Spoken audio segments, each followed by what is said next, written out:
This is Barry Zalma speaking for Claim School Incorporated's video blog, Zalma on Insurance. Today we're going to talk about why the Spoons ran away with the insurance money but were unable to keep it, and why there's no right for a person to obtain insurance proceeds after sale of the property, the risk of loss of which was insured. Because it is essential to every insurance policy that before anyone can collect the benefits of the policy, they must establish that they have an insurable interest in the property that was the subject of the insurance. Thomas Spoon and Maria Spoon appealed from the Pulaski County Circuit Court order granting summary judgment in favor of Chester Lee Boldses and Linda Boldses in the Boldses civil suit for damages related to insurance proceeds, because the Spoons did not own the damaged house at the time of the alleged loss. In a case entitled Thomas Spoon versus Chester Lee Boldses et al., the Court of Appeals of Arkansas on April 26, 2023, concluded that the Spoons claimed entitlement to insurance proceeds paid on an insurance claim on a house after the Spoons sold the house to the Boldses was improper. The Boldses purchased the Spoons' house by warranty deed on July 2, 2020. In November of 2020, the Boldses filed an insurance claim because they discovered the roof was leaking.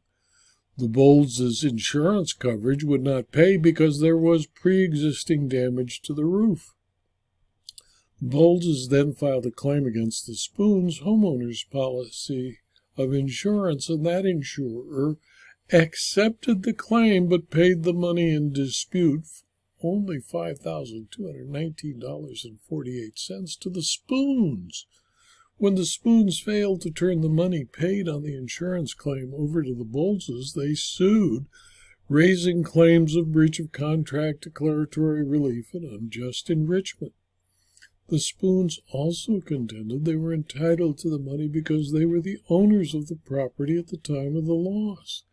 They claimed that unjust enrichment cannot equitably apply because the Boldses did not pay for the insurance policy.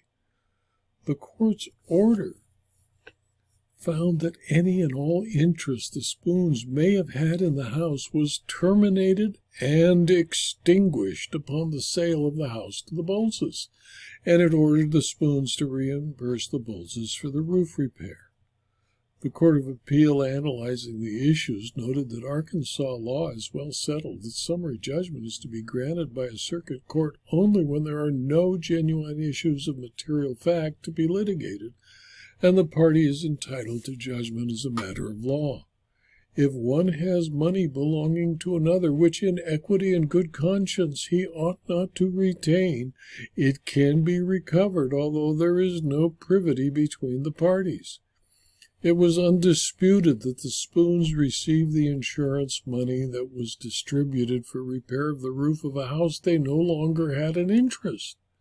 Unjust enrichment amounted to an alternative independent basis for the circuit court's ruling, which has gone unchallenged by Mr. and Mrs. Spoons.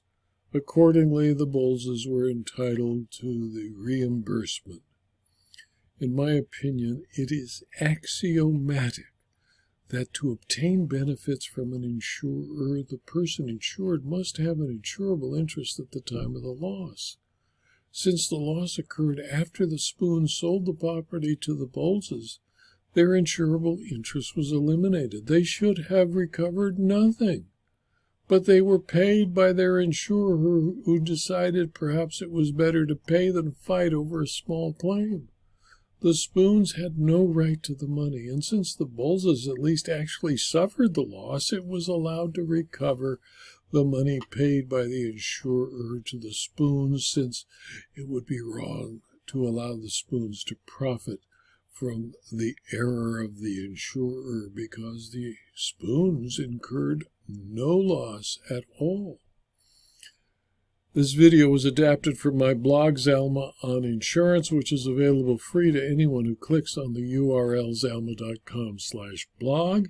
You can subscribe to the blog and you will receive notice of every new blog posting, usually 5, sometimes 6 a week, and gain access to more than 4,550 blog postings. You can also subscribe to the videos on YouTube and rumble.com, and if you watch on YouTube or Rumble, please click on the like button on YouTube or the thumbs up button on rumble.com. And if you're interested, please tell your friends and colleagues about the blog and the videos and let them subscribe as well.